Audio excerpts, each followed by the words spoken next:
जय जय श्री राम।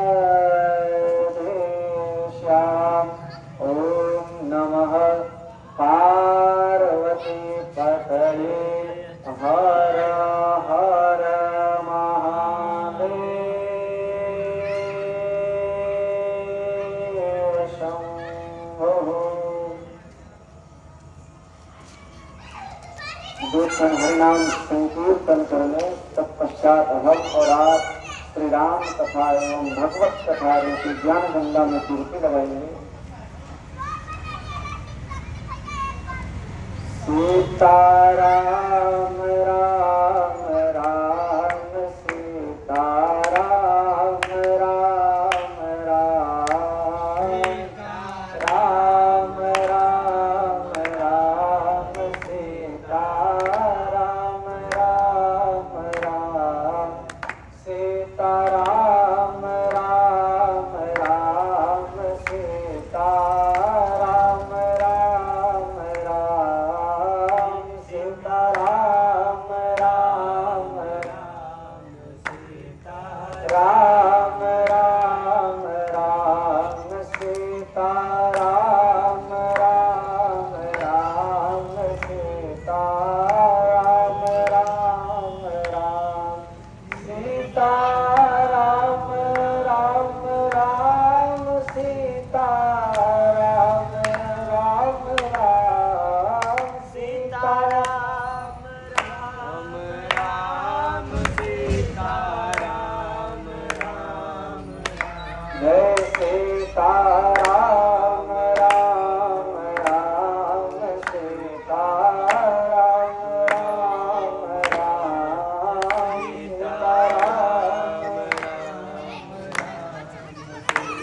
राम राम सीताराम राम राम सीताराम राम राम सीताराम राम जय सीताराम राम राम सीताराम राम राम सीताराम राम राम सीताराम राम जय सीताराम राम राम सीताराम राम राम सीताराम राम राम सीताराम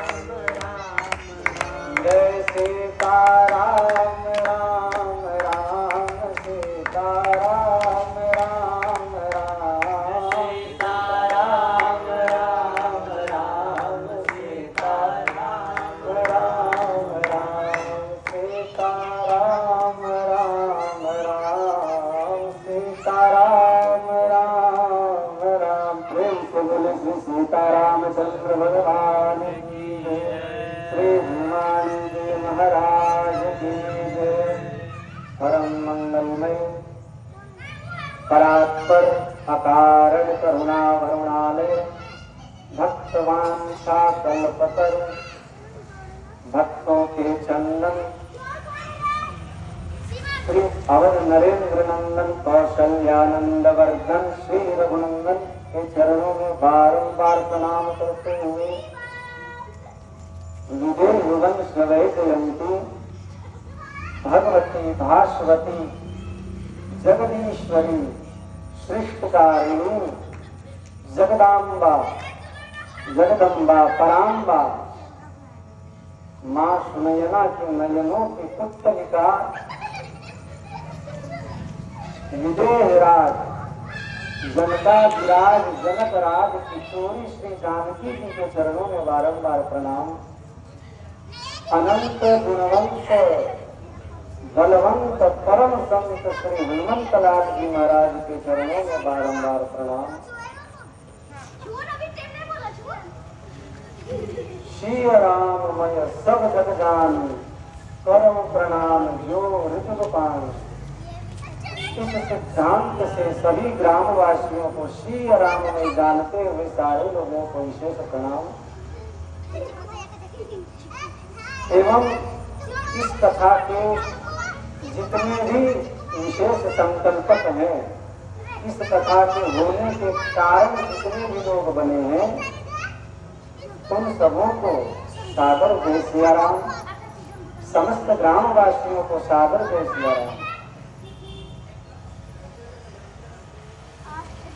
भगवान की कथा जीव की व्यथा को हरने के लिए होती है।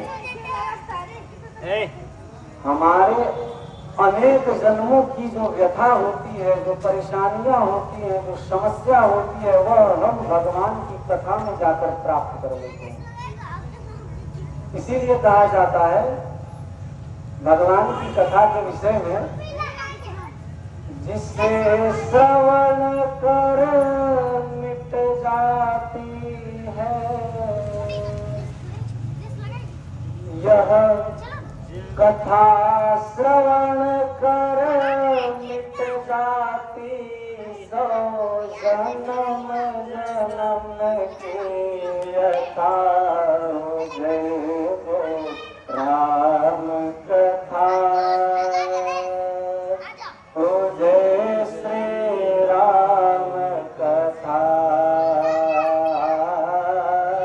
जय जय राम कथा, हो जय श्री राम कथा। यह कथा कैसी है? राम कथा कल कामद गाई, सुजन सजीवन मोर सुहाई। राम कथा कल कामद गाई, सुजन सजीवन मोर सुहाई। बुद्ध विश्राम सकल राम कथा कल कलुष यह बुद्धिमान व्यक्तियों को विश्राम प्रदान करने वाली कथा है। एवं इस कथा को सुनने से क्या होगा? परमार्थ पथ मजबूत हो जाएगा। तेरा भी परमार्थ बन जाए, मेरा भी परमार्थ बन जाए। श्री नारद कर यथा, हो जय जय राम कथा, जय श्री राम कथा,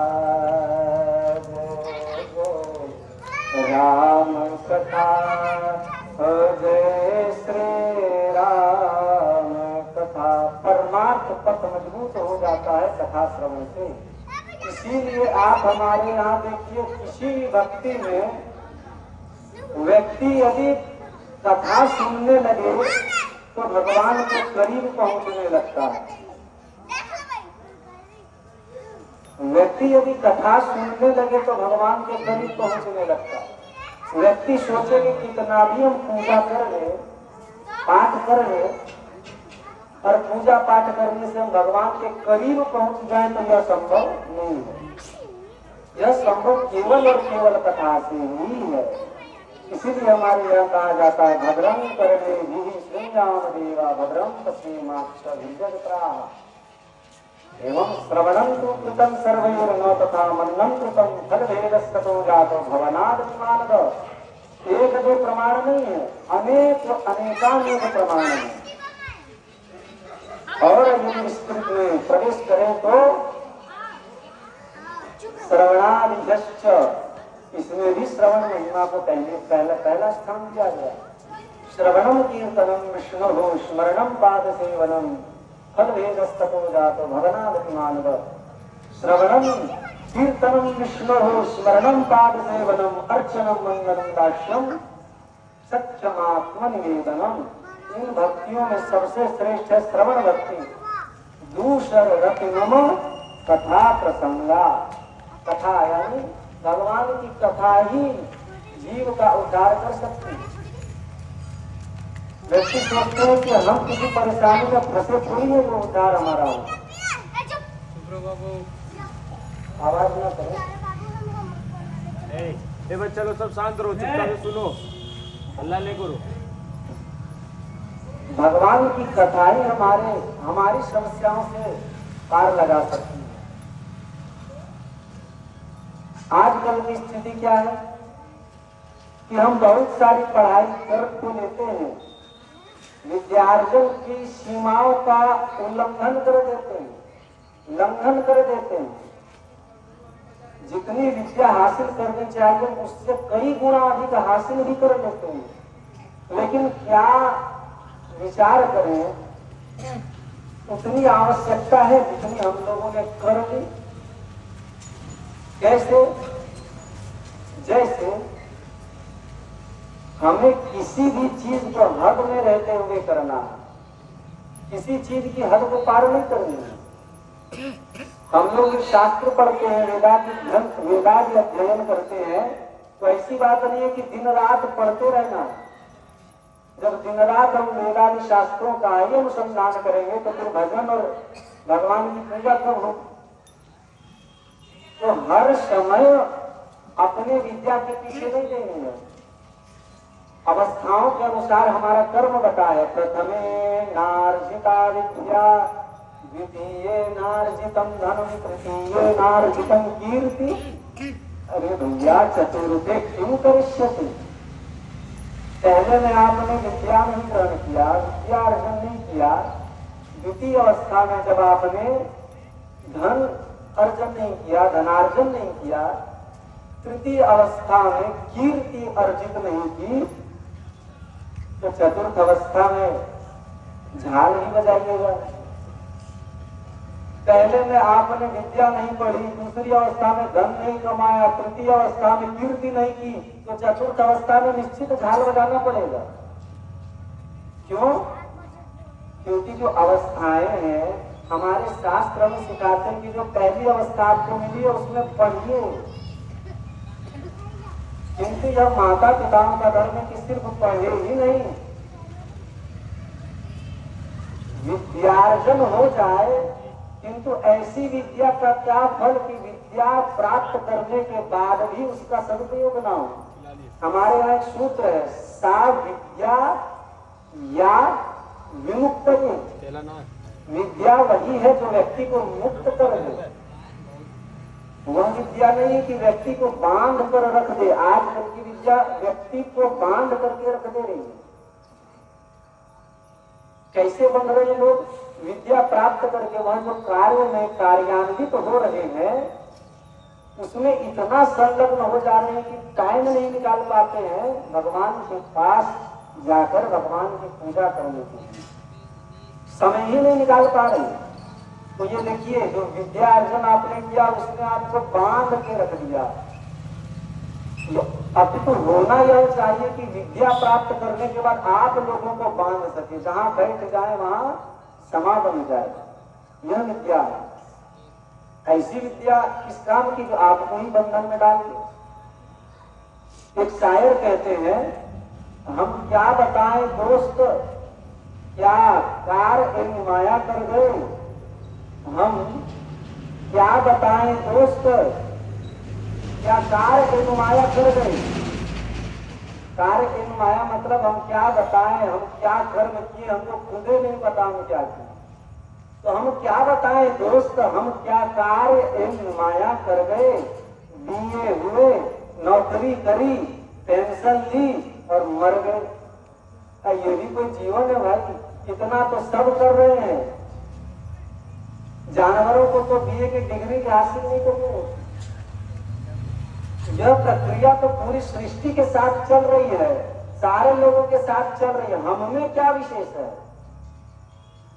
यदि इस चीज के प्रति विरोध है तो फिर आपके अंदर मानवता नहीं है। अब इसका अर्थ यह नहीं है कि व्यक्ति पढ़ाई ना करे। अब जो कहा जाए उसका अर्थ लेना, अनर्थ नहीं लेना है। एक बार एक दीवार पर लिखा गया कि आज बाजार बंद रखा गया है, तो ये हमारे ऊपर है कि हम उसे कैसे पढ़ें। पढ़ने के लिए भी हमारी समझ होनी चाहिए। बहुत बार ऐसा भी होता है कि कथा में कुछ और बता रहा हूँ, उसका अर्थ कुछ और श्रोता ग्रहण कर लेते हैं। एक जगह मैंने बताया, एक व्यक्ति ने पूछा कि क्या मंगलवार को हनुमान जी की पूजा करनी चाहिए। हमने कहा आप मंगलवार को ही नहीं करें हनुमान जी की पूजा। यदि आप सिर्फ मंगलवार को हनुमान जी की पूजा कर दें तो कोई आवश्यकता नहीं है पूजा करने की। तो उसने इसका अर्थ क्या लिया कि पूजा करनी ही नहीं चाहिए हनुमान जी की। पूरे गांव में ढिढोरा कर दिया, अरे मंगलवार को हनुमान जी की पूजा नहीं करनी चाहिए, मंगलवार को हनुमान जी की पूजा नहीं करनी चाहिए। तो कुछ लोग आए, उन्होंने कहा कि ये क्या बात हो गई महाराज, मंगलवार का विशेष दिन हनुमान जी की पूजा के लिए और आप कह रहे हैं कि मंगलवार के दिन पूजा ही नहीं करनी चाहिए। तो हमने कहा कि अरे भाई, हमारा कहने का अर्थ यह नहीं है कि मंगलवार के दिन हनुमान जी की पूजा नहीं करनी चाहिए। कहने का अर्थ है कि सिर्फ मंगलवार को ही नहीं, जितने भी वार हैं, रविवार, सोमवार, मंगलवार, बुधवार, गुरुवार, शुक्रवार, शनिवार, सारे वारों में भगवान की पूजा करो। इसे जीवन के कर्म में सम्मिलित करना चाहिए हमें। कैसे? जैसे हम बिना मुंह धोए कभी भोजन नहीं करते, बिना ब्रश किए हम कभी भोजन नहीं करते, तो बिना आत्म शुद्धि किए हम भोजन कैसे करें? बिना आत्म शुद्धि किए हम कैसे दिन भर रहेंगे? आत्म शुद्धि करना भी बहुत आवश्यक है। बहुत से लोग कहते हैं कि हम भगवान को मानते ही नहीं। क्यों नहीं मानते? क्योंकि कोई प्रमाण दिखता ही नहीं है भगवान को मानने का। कोई प्रमाण है क्या कि भगवान है? अब वही सुनी सुनाई बात आपने सुनी होगी कि अब देखो हवा भी नहीं दिखती, पर हवा तो है। तो उसने कहा नहीं नहीं, वो तो भगवान है, वो तो दिखना चाहिए, वो तो दिखने चाहिए। हमने कहा उनके द्वारा बनाई गई ये छोटी सी हवा जब हमें नहीं दिख रही है और आप उसे देखने का प्रयास कर रहे हैं, उसे देखने की विधियां है। क्या विधि है? तो गीता में भगवान कहते हैं तर्को प्रतिष्ठा श्रुतयो विभिन्ना नैको ऋषिर्यस्य मतः प्रमाणम् धर्मस्य तत्त्वं विहितं गुहायां महाजनो ये नगता सपन्था। जिस पर महापुरुष चल चुके हैं उसके पीछे हमें उनका अनुसरण करना चाहिए। हम अपना दिमाग लगाकर नहीं चल सकते, अपनी पूजा के अनुसार नहीं चल सकते। इसीलिए कथा होती है कि महापुरुष किस प्रकार से भगवत प्राप्ति किए। तो मेरा कहने का अर्थ है कि विद्यार्जन समझ के साथ हो, अन्यथा ऐसी विद्या का कोई मतलब नहीं रहता यदि वह हमारे विनाश का कारण बन रहा है।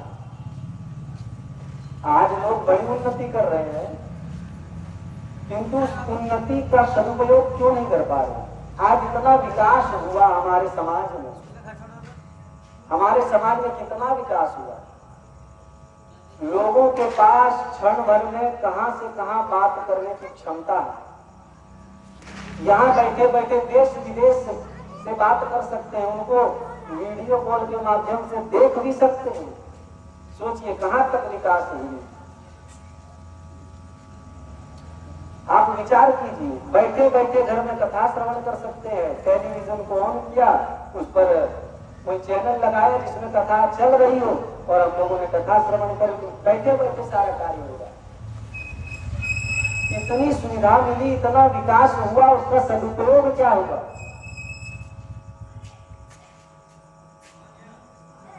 यदि ईमानदारी पूर्वक आप विचार करें तो यह जो विकास है ना, यह जो सुख सुविधा है, यही हमारे दुख का कारण बन रहा है। कहने का भाव फिर समझिए, यह नहीं है कि सुख सुविधाओं से आप दूर चले जाइए, वह नहीं है। मैंने फिर वही कहा कि अर्थ का अनर्थ भी किया जा सकता है, उसका अर्थ भी लगाया जा सकता है। जैसे मैं कह रहा था कि दीवार पर किसी ने लिखा आज बाजार बंद रखा गया है, उसको किसी ने पढ़ा कि आज बाजार बंद रखा गया है, एक अर्थ निकल गया। दूसरा अर्थ निकला कि आज बाजार बंद रखा गया है, तो जो बंद रखा है तो रखा का र जो है वो बंद में जोड़ दिया गया, तो अब क्या बन गया? बंदर खा। तो अब इसका अर्थ हो गया आज बाजार बंदर खा गया। अर्थ का अनर्थ हो गया, आज बाजार बंदर खा गया। तो उसी प्रकार से अर्थ का अनर्थ भी हो सकता है। कहने का अर्थ यह नहीं है कि सुख सुविधाओं का सदुपयोग न किया जाए, उपयोग न किया जाए, किंतु हमारे शास्त्रों ने एक सूत्र दिया, एक सिद्धांत दिया, क्या? अतिरूपेण वै सीता अतिगर्वेण रावणः अतिदानं बलिर्दत्त्वा अति सर्वत्र वर्जयेत्। अति सर्वत्र वर्जयेत्, अति का वर्जन बताया गया है। कहीं पर भी अति नहीं करनी चाहिए, किसी भी चीज में अति नहीं करनी चाहिए। यदि हम भोजन में अति करेंगे तो हमें अपच होगा, यदि हम कार्य में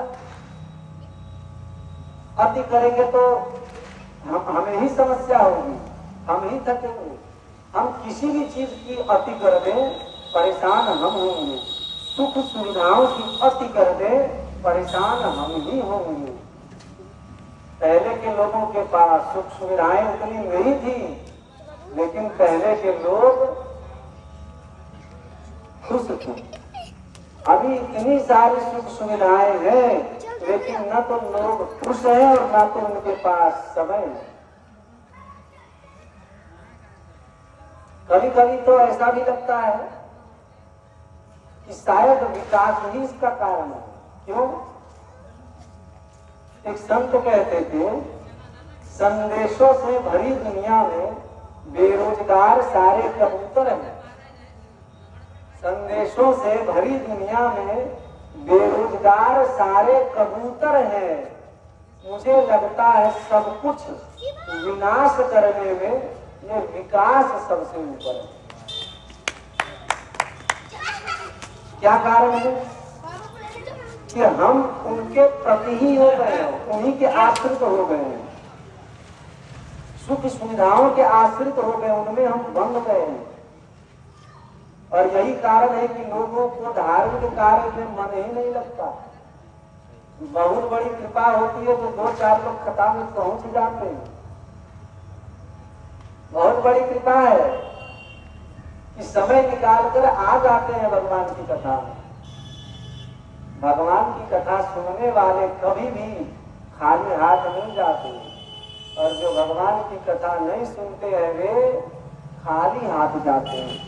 जहाँ कितना भी धन कमा लिए, यदि आपका लोक का धन भर गया और परलोक का धन नहीं भरा,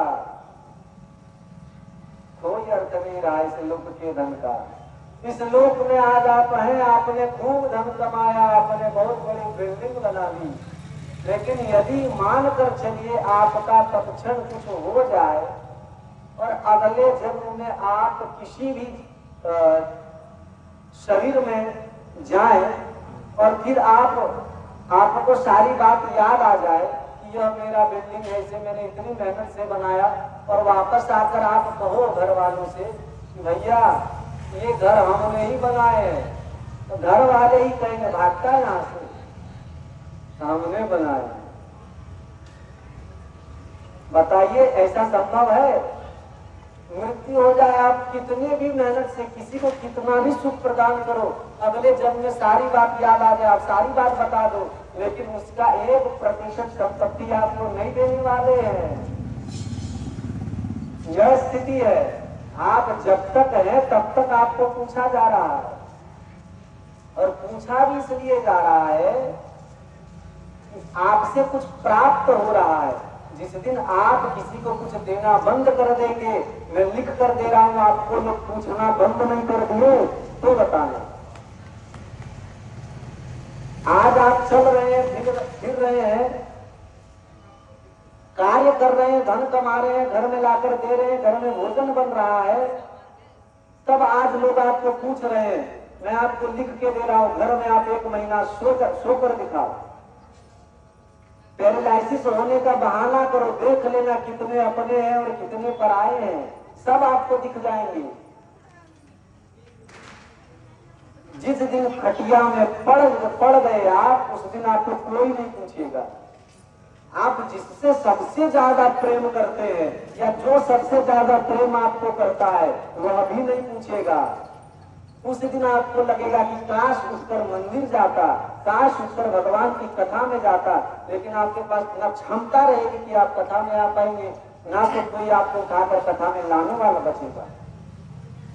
अब का युग जैसा होता जा रहा है, मैं बार बार जहां तक भी आवाज जा रही है सारे लोगों से यही कहना चाहूंगा, यदि अपने समाज का कल्याण करना चाहते हैं तो कथा से जुड़िए, अन्यथा कोई साधन नहीं है आपके लिए। क्यों नहीं है? क्योंकि आप पूजा करने तो जाते हैं, पूजा करके वापस चले आते हैं, आपको कुछ अता पता नहीं है, शास्त्रों के विषय में पता नहीं है, क्यों पूजन कर रहे हैं इसके विषय में पता नहीं है। यह कब शंकाएं, यह समस्याएं कब दूर होंगी? जब कथा हो। भगवान के विषय में कब जानेंगे, कब भगवान से प्रेम होगा? जब कथा होगी। दूषरति मम कथा प्रसंगा, क्यों कहा गया शास्त्रों में? यदि आपको लगता है कि हमने व्हाट्सएप खोले और व्हाट्सएप में खोलकर जय श्री राम का नारा लगा दिया तो हम हिंदुत्ववादी हो गए, ये आपकी मूर्खता है। ये आपकी मूर्खता है कि आप जय श्री राम कर दिए तो हम हिंदू हो गए, सनातनी हो गए। नहीं, सनातनी तब हुए जब धार्मिक कार्य में आगे बढ़कर हिस्सा ले, विशेष करके कथा में हिस्सा ले। क्यों?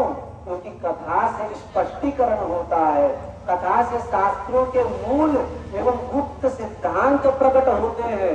कथा को ही भगवान शंकर परम प्रिय मानते हैं, कथा को ही श्री हनुमान जी महाराज परम प्रिय मानते हैं। हिंदुओं को हिंदुओं का होना होगा। आजकल हिंदुओं की समस्या दूसरे धर्मों से नहीं है, हिंदुओं की समस्या हिंदुओं से ही है। लोग एक दूसरे की टांग खींचते हैं और फिर कहते हैं हमारा समाज एक नहीं है, ऐसा हो गया वैसा हो गया, तरह तरह की बात फेसबुक में व्हाट्सएप में करते हैं। नहीं तो समस्या है। हम अपने अंदर झांक कर देखें, दुनिया के बुराइयों को छोड़ें, अपने अंदर झांक कर देखें कि हम क्या हैं। यदि भगवान की भक्ति नहीं है तो कोई भी सनातन नहीं है। अर्थ ही है सनातन का अर्थ क्या हुआ? सनातन का शाब्दिक अर्थ है सनातन, जिसका ना तो अंत है, जिसकी ना तो आदि है। तो जिसका अंत नहीं, जिसकी आदि नहीं, वह कौन है? सनातन। एवं उस सनातन को धारण करने वाले कौन है? परमपिता परमेश्वर श्री सीताराम, वह धारण करते हैं। तो जब हम उनकी पूजा किए तब हम हुए सनातनी, अन्यथा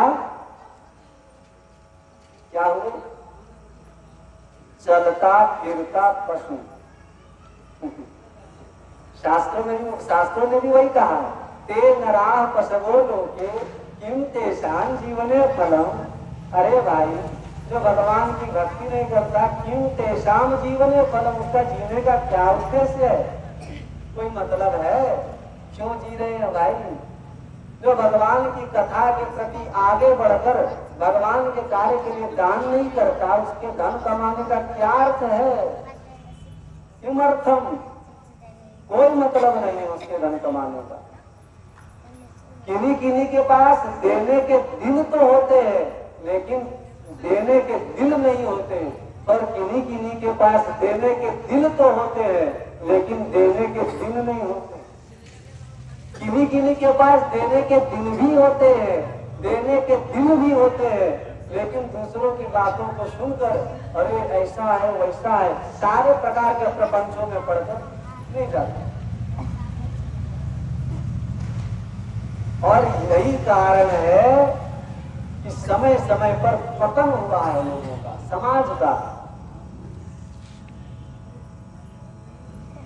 दान करने वाले भी एक से एक हैं। दान करने वाले जब अपने दान पर आते हैं कथा के लिए, भगवत कार्य के लिए, तो वह विचार नहीं करते धन के लिए। बहुत से लोग ऐसे हैं कि भगवान के कार्य के लिए जो कह दिए वह कह दिए, कि मैंने यह सेवा दी तो दी, इसके पीछे ना हाँ ना ना, वह मुझे करना है। कैसे? जैसे हम लोगों का उद्देश्य है कि श्री हनुमान जी महाराज को कथा सुनानी है तो सुनानी। हम लोगों ने संकल्प में वही कहा, अथ निष्काम संकल्प एवं, नीचे हमने जब संकल्प किया तो यही कहा कि इस ध्वजारोपण के साथ श्री हनुमान जी महाराज को कथा सुनानी। क्यों? क्योंकि हनुमान जी को और कुछ प्रिय नहीं है, कुछ भी प्रिय नहीं है। हनुमान जी को सबसे प्रिय क्या है? तो श्री राम कथा, श्रीमद् भागवत कथा, भगवत कथा सबसे प्रिय हनुमान जी को है। इसीलिए कहा जाता है, हमारे संतों ने कहा है कि जहां पर श्री हनुमान जी महाराज की मंदिर बन गई, वहां पर वर्ष में एक बार कथा होनी ही चाहिए, अन्यथा फिर हनुमान जी महाराज की शक्ति क्षीण होने लगती है। मतलब हनुमान जी महाराज उस प्रतिमा से निकलने लगते हैं। संतों का कहना है, जब जाएंगे श्री अयोध्या धाम, संतों का संग करेंगे तो ये बातें पता चलेंगी। यदि हनुमान जी महाराज का मंदिर है तो वहां वर्ष में एक बार कथा होनी चाहिए।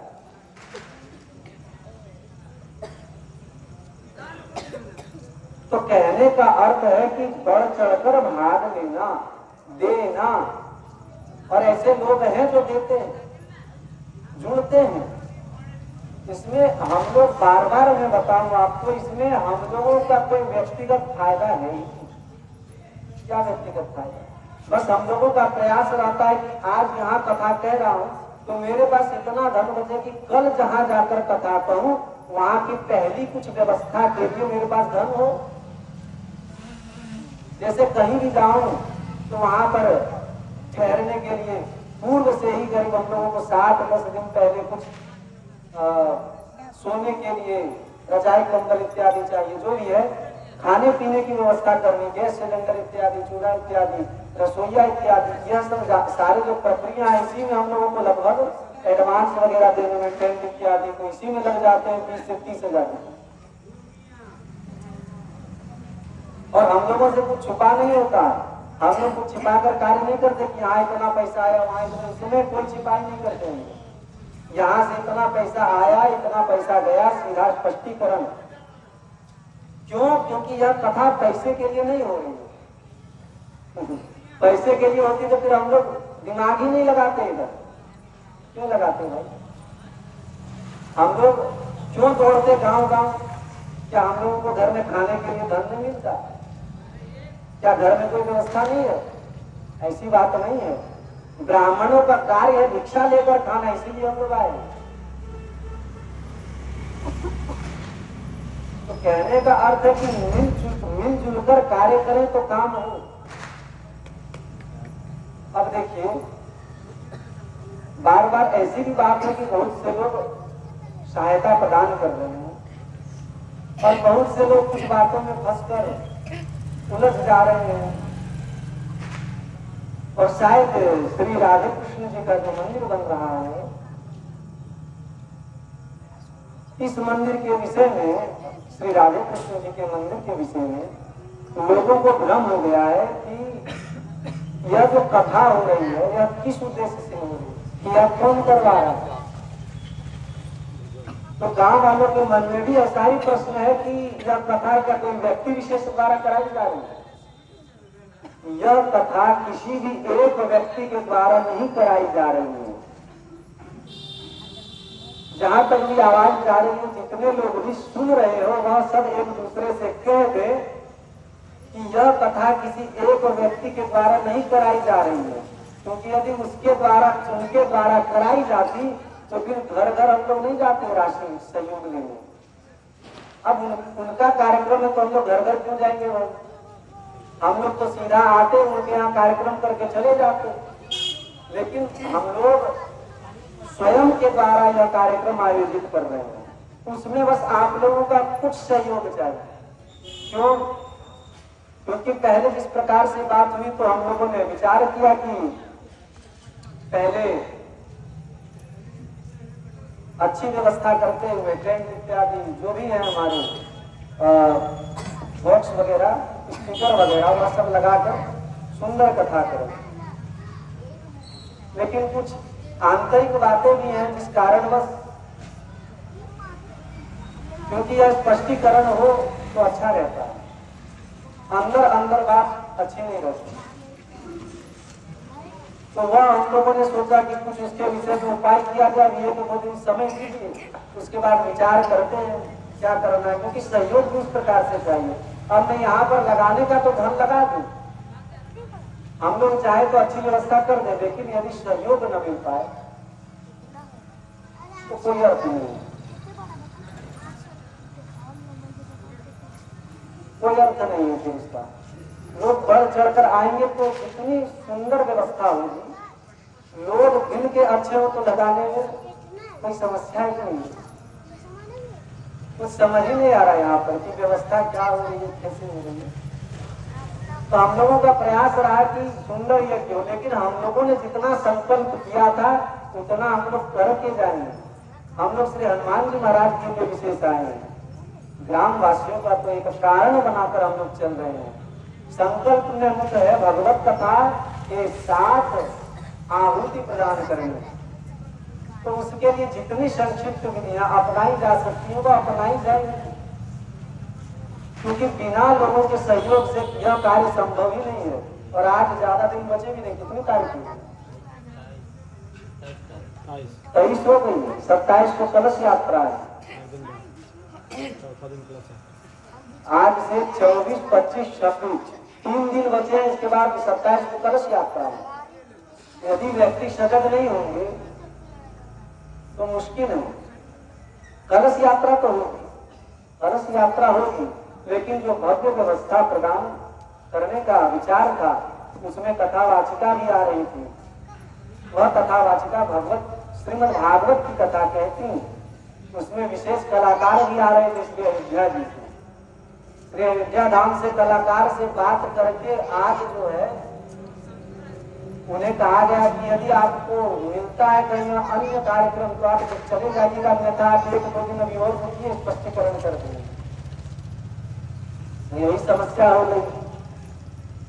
फिर कोई बात नहीं, हम लोगों का मुख्य उद्देश्य हनुमान जी महाराज की कथा सुनाना एवं आहुति प्रदान करना, इतना हम लोग करके ही रहेंगे। बाकी अभी भी कुछ लोग हैं जो सहायता अच्छे से दिए और हौसला भी दिए कि आप लगे रहिए, हम लोगों की सहायता है।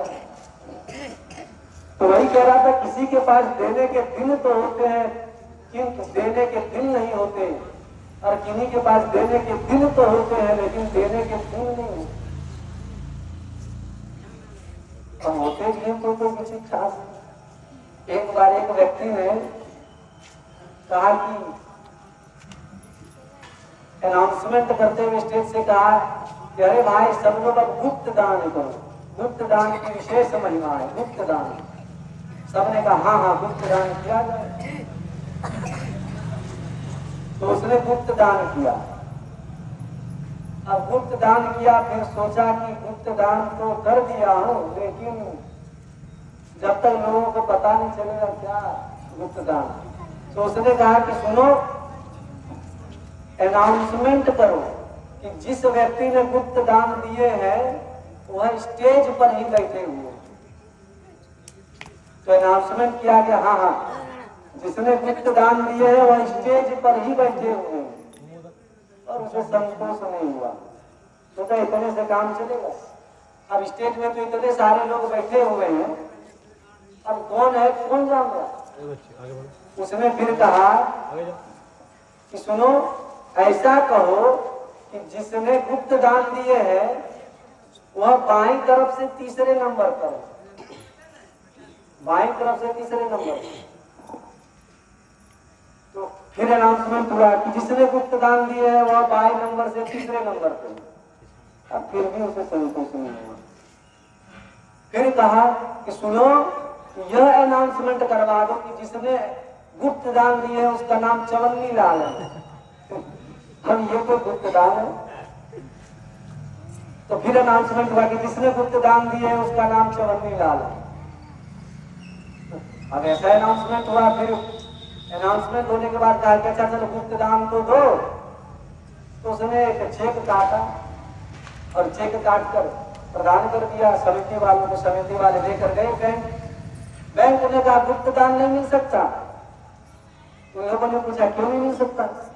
बोले इसमें हस्ताक्षर नहीं है, तो हस्ताक्षर करा के लाओ। अब हस्ताक्षर कराने के लिए लाए। इसने कहा मैं क्यों हस्ताक्षर करूं? अरे हस्ताक्षर करेंगे आप तब तो जाकर पैसे निकलेंगे। उसने कहा अरे ये तो गुप्त दान है, इसमें क्या नाम लिखना? तो ये गुप्त दान कुछ लोग होते हैं ऐसे पीछे, और कुछ लोग बातों में फंस कर आगे नहीं बढ़ पाते। एक दूसरे की बात विवाद में पड़कर आगे नहीं बढ़ पाते कि हम आगे चले गए तो वह क्या सोचेंगे, हम चले गए तो वह क्या सोचेंगे, ये क्या होगा, वो क्या होगा। भगवत कार्य में सर्व से ऊपर उठ जाना चाहिए। कोई नहीं आ रहा है तो क्या हुआ, हम आएंगे, ऐसा विचार होना चाहिए।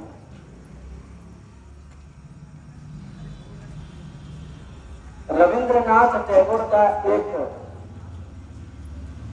विशेष सूक्त है, क्या? एकला चलो। वो कहते हैं एकला चलो रे, जब कोई साथ देने वाला है तो उसकी, कोई साथ देने वाला नहीं है तो उसकी चिंता मत करो, अकेला चलो। जब महात्मा गांधी जी सत्याग्रह के लिए निकले, दांडी मार्च, तो उसमें आप देखें महात्मा गांधी जी अकेले चल रहे थे, उनके पीछे कोई नहीं थी। लेकिन जब उन्होंने चलना प्रारंभ किया तो उनके पीछे हजारों की भीड़ हो गई। तो पहले अकेला चलना चाहिए, तो आप आएंगे तब धीरे धीरे लोग जुड़ेंगे। तो कहने का भाव यही है आज विशेष रूप से बढ़ चढ़कर भाग ले, सारे लोगों तक यह बात पहुंचाएं। यह किसी व्यक्ति विशेष का कार्यक्रम नहीं है। बार बार यही बात बताई जा रही है। हम लोगों के पास समय भी कम है, समय का अभाव है। 27 को कलश यात्रा है, जितनी भी संख्या में हो सके कल या परसों तक कलश यात्री अपना नाम लिखवा ले, नामांकन करवा ले, ताकि उस अनुसार हम लोग कलश मंगवा लें। अच्छा एक और बात, कलश की न्यूनतम राशि उसे कम करते हुए ऐसा विचार प्रस्तावित हुआ है कि 151 से 101 रुपया कर दिया गया है। तो यदि किन्हीं ने भी 151 दिए हो तो वह आकर अपनी धनराशि ले लें, क्योंकि हो सकता है शायद एक या दो लोग हैं जो 151 कर चुके हैं। तो 101 रुपया कलश राशि रखी गई है। उस राशि के अंतर्गत यहीं पर कलश एवं नारियल प्रदान किया जाएगा। यहीं से कलश यात्रा प्रारंभ होगी। गंतव्य का विचार किया जा रहा है कि कहाँ जाना चाहिए।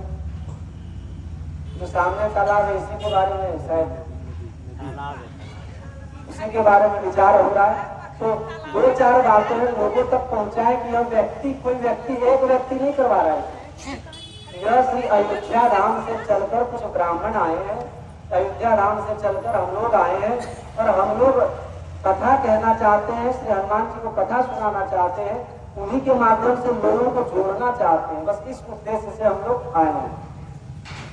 और इस कथा के लिए मुख्य सहयोग ग्रामवासियों से चाहिए, क्योंकि हम लोग जहाँ भी जाते हैं वहां पर कथा कहना प्रारंभ करते हैं, फिर कथा कहते हुए उसके माध्यम से लोगों को बताते हैं, सूचित करते हैं कि यह कथा किस प्रकार से चले। तो सारे लोग एक दूसरे को सूचित कर दें कि बढ़ चढ़कर भाग ले। एवं एक विशेष और बात है कि इस गांव से अन्यत्र यदि ऐसी भी बात फैली हो कि इस मंदिर के लिए राशि सहयोग दिया जा रहा है तो यह गलत बात है। कोई एक व्यक्ति भी ऐसा आकर यदि कह दे, कोई भी आकर ऐसा कह दे कि इस मंदिर के नाम पर दिया गया है, बाहर के व्यक्तियों की बात कर रहा हूँ, ग्रामवासियों की, तो मैं मान जाऊंगा। यह बात किसी को नहीं कही गई है। यह एक मिसकम्युनिकेशन जिसे कहें हो सकता है कि वह हुआ हो, अथवा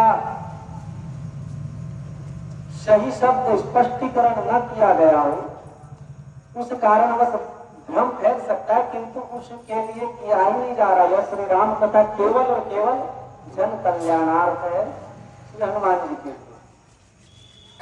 तो कल जो है ऐसा विचार किया जा रहा है कि कल और परसों राशि सहयोग की जो व्यवस्था है वह इस गांव के कुछ लोगों के द्वारा किया जाना चाहिए। उसके लिए यदि कोई लोग जुड़ना चाहते हैं, मिलना चाहते हैं कि मिलकर हम लोग आपकी राशि सहयोग करेंगे इस गांव में, तो वो कल कृपया 10 बजे तक आ जाए, क्योंकि समय है नहीं। पर 27 से कथा भी प्रारंभ है, कलश यात्रा में। तो यदि कोई है वैसे इस गांव में, हाँ एक और सही बात कहा आपने कि राशि सहयोग के नाम पे मैं सीधा स्पष्ट शब्दों में कहूँ चंदा, क्योंकि हो सकता है कि इसमें भी कोई भ्रम रह जाए। तो यदि कोई चंदा के लिए सहयोग करवाना चाहते हैं, जैसे कुछ ग्रामवासियों की आवश्यकता है, कम से कम 4 या 5, इतनी तो आवश्यकता है ही, उनको लेकर जो भी इस गांव में संभव हो सके, जितना भी संभव हो सके, किसी को कोई दबाव न देते हुए जो उनके मन में आए वही दें। उसके लिए 4-5 ग्रामवासियों की आवश्यकता है, तो कोई बढ़ सकते हैं तो बढ़े, अन्यथा बिना आप लोगों के सहयोग किए हम लोग इस गांव में अब चंदा मांगने नहीं जा सकते। क्यों नहीं जा सकते? क्योंकि यह बेशर्मी वाली बात है। तो 4-5 लोग कम से कम आए तो हमें लगेगा कि गांव वाले भी साथ हैं। तो आप आएंगे तो कल हम लोग फिर चंदा की व्यवस्था करेंगे, उस अनुसार से हम लोग फिर करेंगे, जहां तक भी संभव हो पाएगा, जैसा भी हो पाएगा, जिनकी जो भी इच्छा होगी वही लेते हुए हम लोग जो भी भगवान की कृपा से हो सके यथासंभव हम लोग इस कार्यक्रम को सफल बनाने का प्रयास करेंगे। बाकी भगवान की मर्जी है, आगे क्या होता है वह तो भगवान की इच्छा है, क्योंकि हम तो उन्हीं के गुलाम हैं, उनकी इच्छा के गुलाम हैं।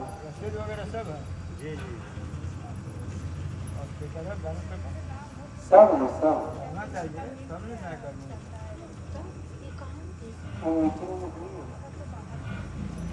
तो हम लोग भगवान की मर्जी के गुलाम हैं। संत जन गाते भी हैं, तेरी मर्जी का मैं हूँ गुलाम, ओ मेरे अलबेले राम, तेरी मर्जी का मैं हूँ गुलाम, ओ मेरे अलबेले राम। अब देखिए क्या है, अब आप जो भी कराएंगे वही होगा।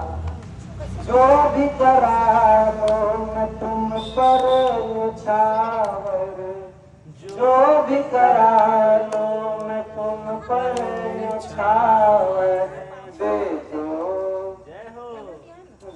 दो सजाया इनाम, ओ मेरे अलबेले राम, तेरी मर्जी का मैं हूँ गुलाम, ओ मेरे अलबेले राम। हार गया अपनी अक्ल लड़ा करे, हार गया अपनी अक्ल लड़ा करे, हार गया अपनी अक्ल लड़ा करे, हार गया अपनी अक्ल लड़ा करे। अब अपना संभालो इंतजार, हो मेरे अलबेले राम, तेरी मर्जी का मैं हूँ गुलाम, हो मेरे अलबेले राम, तेरी मर्जी का मैं हूँ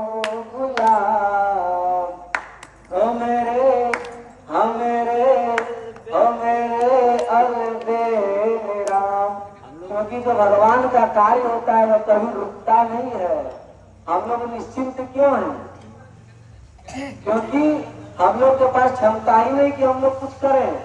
तार के पास क्षमता नहीं है कि वह कुछ करे, बल्ब के पास क्षमता नहीं है कि वह जले। ये तो बिजली की क्षमता है कि बल्ब जले। तो हम लोग कुछ करें वह हमारी क्षमता नहीं है, परमात्मा की क्षमता है। परमात्मा ने बल प्रदान किया तो हम कुछ करेंगे। परमात्मा ने बिजली प्रदान की तो हम जल रहे हैं, तो हम चल रहे हैं, तो हम खा रहे हैं। तो यही सारी विशेष बात है। एवं अभी प्रतिदिन सायं 7 बजे से भगवत कथा चलेगी और इसीलिए विशेष रूप से की जा रही है कि बहुत सारी भ्रम वाली बात थी और उसके साथ साथ कथा क्यों सुननी चाहिए, इसके विषय में विशेष प्रकाशन डालने का प्रयास था कि जब कथा शुरू हो, प्रारंभ हो तो लोग जुड़ने लगे। ऐसा ना हो कि कथा प्रारंभ हो गई और 2 लोग बैठे। हमने स्टेज लगवा दिए पूरे पीछे तक और पता चला 1-2 लोग हैं, उधर कोई कुत्ता टहल रहा है, उधर बकरियां मैं कर रही है, उधर बच्चे खेल रहे हैं, कोई कबड्डी खेल रहे हैं। तो फिर क्या मतलब है इतना दिमाग लगाने का? कथा प्रारंभ हो तो सारे लोग, माता है तो पुत्र पुत्री को लेकर आए, पुत्र है तो माता को लेकर आए, पिता को लेकर आए, चाचा को लेकर आए, चाची को लेकर आए, मामा को लेकर आए, मामी को लेकर आए, सबको बुलाए कथा सुनने के लिए। तो अब बार बार वही बात है, कितनी बार बताई जाए। अभी वो लोग भी कह रहे हैं कि जमघट में कथा हो रही है, वो लोग स्वयं बैठकर टेलीविजन में लाइव कथा देख रहे हैं। उन लोग के लिए जमघट नहीं है। जो कथा कहते हैं वो कभी खाली नहीं बैठते। अभी आप देखिए बड़े बड़े कथावाचक श्री अनिरुद्धाचार्य जी महाराज को नहीं जानते हैं आपको, उनकी कथा चल रही है। श्री राघवाचार्य जी महाराज को नहीं जानते, उनकी कथा चल रही है। जो मलुक पीठाधीश्वर श्री राजेंद्र दास जी महाराज, उनकी कथा चल रही है। और आप कितने प्रमाण लेंगे? उनके लिए क्या जमघट नहीं है? उनके लिए भी जमघट है। भगवान की कथा के लिए जमघट देखें, मुहूर्त देखें। मुहूर्त तो वे देखे जिनको कामना हो कि मुझे धन प्राप्ति हो, मेरा रोग दूर हो, वे मुहूर्त देखेंगे। हम क्यों देखे भाई? हमें तो नित्य कहनी है तो नित्य कहनी है। सबसे पहले माइक को सुरक्षित कीजिए। माइक में आवाज ठीक है, वो ठीक है। आज लाइट नहीं है ना, इसलिए इन्वर्टर से चल रहा है। तो कहने का भाव है भगवान के कार्य के लिए मुहूर्त नहीं होता। बाकी तो मुहूर्त की कथा के विषय में तो अच्छी वो विधान बताई गई है। सूर्ये मासे सिते पक्षे चैत्रे च द्विजसप्तमा नवाना खल श्रोतव्या रामायण महापरा। यह मुहूर्त का विधान है कथा का, जिसमें मात्र 3 महीने बताए गए हैं। अब आप बताइए, चैत्र मास, आश्विन मास एवं आप जिसे कहते हैं, एक तो माघ हो गया, एक आश्विन हो गया, एक चैत्र हो गया। ये 3 मास में कथा का शुरू मुहूर्त है। अब आप बताइए, यदि उस प्रकार से चले तो हम लोग बस 3 महीना कथा कर पाए। साल भर में मात्र 3 महीना कहें कथा। भगवान की कथा नित्य होनी चाहिए। तो इन्हीं सारे शब्दों के साथ सारे लोग एक दूसरे को सूचित करें, एक दूसरे को आगे बढ़ाएं और कल कुछ यदि सहयोग हो सके ग्रामवासियों से तो जरूर प्रदान करें, या ना हो सके तो अभी ही आए और कुछ बातें हो जाए तो अच्छी है। तो कहने का भाव है लोग जुड़े, एक दूसरे को जोड़े। इन्हीं सारे शब्दों के साथ 2 क्षण हरिनाम संकीर्तन। सीताराम सीताराम सीताराम सीताराम सीताराम सीताराम सीताराम सीताराम सीताराम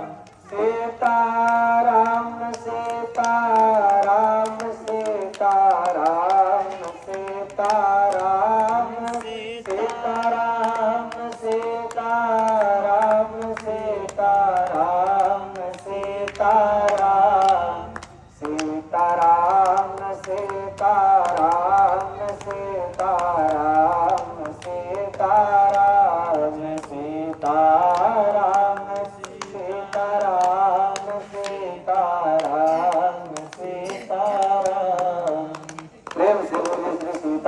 रामचंद्र भगवान की जय श्री हनुमान जी महाराज की जय श्री गौरी शंकर भगवान की जय श्रीमद रामचरितमानस की जय श्री गोस्वामी श्री तुलसीदास जी महाराज की श्री अयोध्या धाम की जय श्री वृंदावन धाम की श्री सरयू महारानी की जय जय श्री सीताराम जय जय श्री राधेश्याम ओम नमः पार्वती पतये हर हर महादेव शंभो।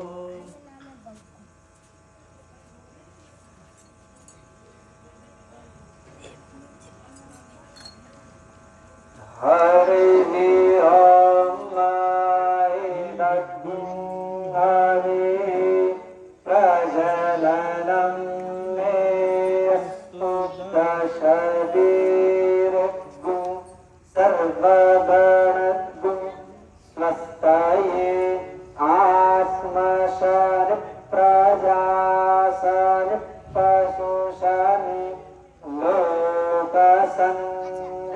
लोकसंज्ञभयसनि अग्निः प्रजां बहुरां मे करोत्पन्नं पयोरेको असमासु दत्त ॐ कर्पूरगौरं करुणावतारं संसारसारं भुजगेन्द्रहारं सदा वसन्तं हृदयारविन्दे भवानी सहितं नमामि भवानी सहितं नमामि मनोजवं मारुततुल्यवेगं जितेन्द्रियं बुद्धिमतां वरिष्ठं वातात्मजं मानरोत्तमोऽध्यं श्रीरामदूतं शरणं प्रपद्ये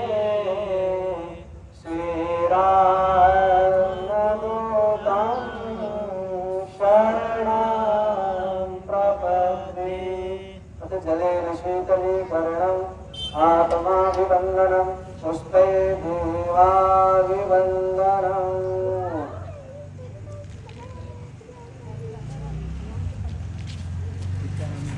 शरणं भी सुनते हैं सहयोग करना चाहिए।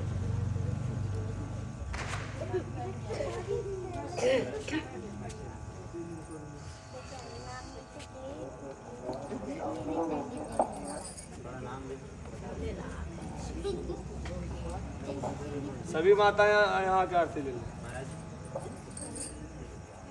एक एक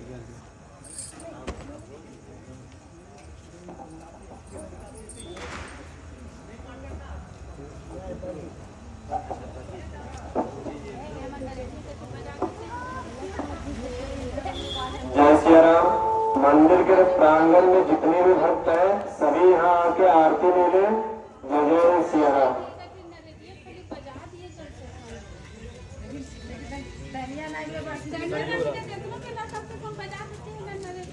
कौन सी नरेटिया तो काम नरडिया धारा को नरडिया टीम हाँ टीम देते हैं मर्जी वो तो बढ़िया हो तो बजी से कतवा खर्चा करता खर्चा बढ़ जाता तब अच्छा नहीं हो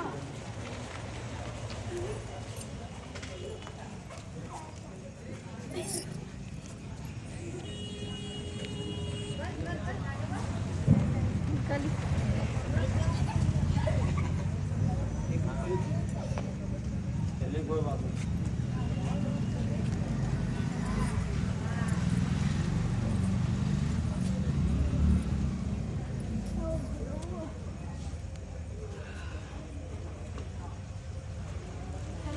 जगह